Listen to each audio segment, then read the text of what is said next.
Днес, мили бебоци, темата ще бъде пеперутка. Затова започваме с оформянето на френски маникюр с зелен или синьо-зелен лак. По ваш избор. В края на нокътя също си оформяме едно цветенце, което също трябва да бъде по ваш избор.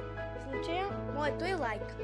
С помощта на плоска четка си оформяме два полукръга и с помощта на тънка четка или маркер за ногти си очертаваме крилцата на пеперудата. Не забравяйте, че това е пеперуда, затова в края трябва да бъде малко по-плътно цвете.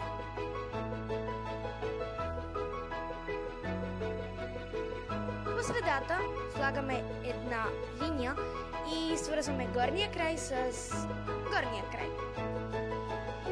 Оформяме си цялото, главата, антенките или ушите на пеперутката, както искате ги наричайте. По ваше желание може да се доукрасите малко цветенцето, също така и крилцата и цялото на пеперудата с помощта на тези бели точици. Завършваме крилцата на пеперудата с брокатен лак и отгоре слагаме един слой безцветен топ лак за повече издържане. Това беше от мене, хора. Аз бях сладката Сабри, а ви очаквайте още много такива клипчета от мене. За следващото ми клипче. Фантастик, бейбе!